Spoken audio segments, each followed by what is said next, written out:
The rain was falling hard against the windows of the small-town diner, blurring the neon lights that flickered in the storm. Inside, a handful of tired travelers and locals nursed their coffee, waiting for the weather to pass.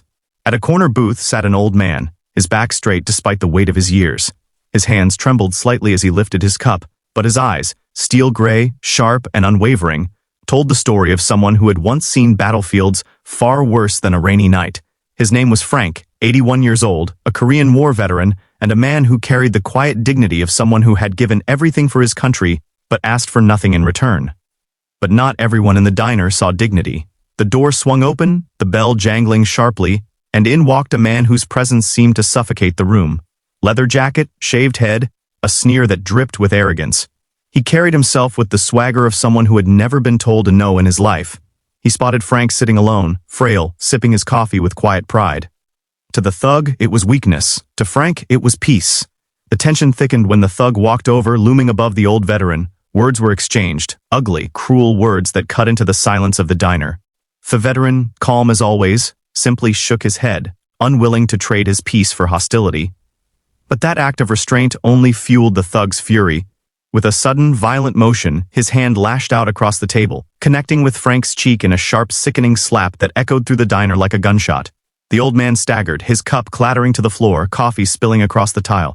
For a moment, the world seemed frozen. No one dared to move. The waitress covered her mouth in shock. A trucker in the corner clenched his fists but hesitated. And Frank, his cheek red and stinging, simply straightened himself, looked up at his attacker, and said nothing. His silence was louder than any words could have been. Before we continue, if you believe in kindness, second chances, and the strength of standing up for what's right, take a moment to like this video, share it with your friends, and subscribe to the channel. Your support helps us tell stories that matter. The thug, laughing at his own cruelty, turned his back as if the matter was settled. He strutted toward the counter, boasting to no one in particular, but his voice carried across the room. He bragged about power, about how respect was taken, not given. Frank, holding his bruised face, lowered his gaze. It wasn't the pain of the slap that cut deepest, it was the memory it triggered. He remembered comrades falling beside him in foreign lands, men who had fought so that others could live with dignity. And now, here he was, humiliated in his own country, by someone who didn't even understand the cost of freedom. But fate was about to turn the tide.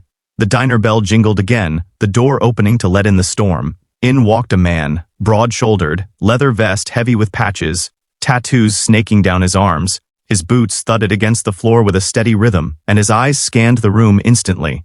He wasn't just any man. This was Jack, Frank's son.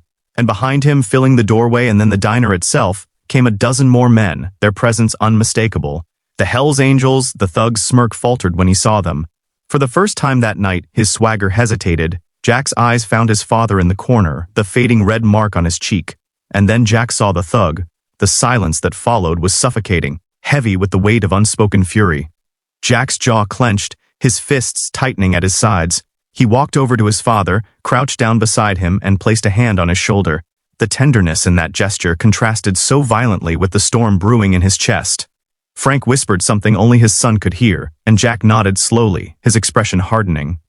The Hells Angels moved like shadows, surrounding the thug without a word. Their presence was enough to make the air feel electric. The thug tried to laugh it off, muttering about not knowing what the big deal was, but his voice shook. Jack stood tall, his frame towering over the man who had thought it amusing to strike an old veteran. The tables had turned, and now the bully stood exposed in a room where justice was written in leather and loyalty. But here's where the story takes a turn that no one in that diner expected. Jack didn't raise a fist. He didn't shout, didn't demand violence. Instead, he leaned in close to the thug, his voice low, calm, but dripping with menace. He told him exactly who that man was, the one he had dared to lay a hand on, an American veteran. A man who had stood in the trenches, who had faced death so that people like him could walk free. A man who had sacrificed his youth so that others could live theirs. The thug. Eyes widened, shame washing over his face. The weight of the room pressed down on him as the biker gang stood silent, their glares alone more powerful than any punch. Jack didn't need to strike him, the truth did that job.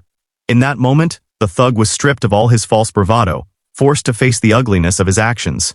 Frank, still sitting quietly, finally raised his voice, steady and firm. He told the thug that strength wasn't in fists or fear. It was in restraint, in dignity, in knowing who you are even when the world tries to break you. The words came from a lifetime of scars, of battles fought both overseas and at home, And the thug, trembling under the weight of those words, lowered his head. He left the diner that night, not with swagger, but with silence, the echo of Frank's lesson following him into the storm. The Hells Angels stayed a while longer, surrounding Frank not as a gang, but as sons, brothers, protectors. They filled the diner with laughter, with life, making sure the memory of that slap was washed away by something stronger, unity. Frank's cheek still bore the mark of cruelty, but his heart carried the mark of love, and that was far deeper. By the time the storm outside cleared, the old man rose to his feet, supported by his son. He looked around the diner and saw not fear, not pity, but respect, real respect, the kind he had fought for so many decades ago. And as he walked out into the night, surrounded by leather and loyalty, he knew that the world still held honor, still held kindness, even in the darkest of moments. If this story touched your heart, if it reminded you of the power of respect, dignity, and standing up for those who cannot stand for themselves, please take a moment to like this video, leave a comment with your thoughts, share it with others, and subscribe to the channel. Your engagement helps keep these powerful stories alive, and together, we can spread messages of kindness and strength to the world.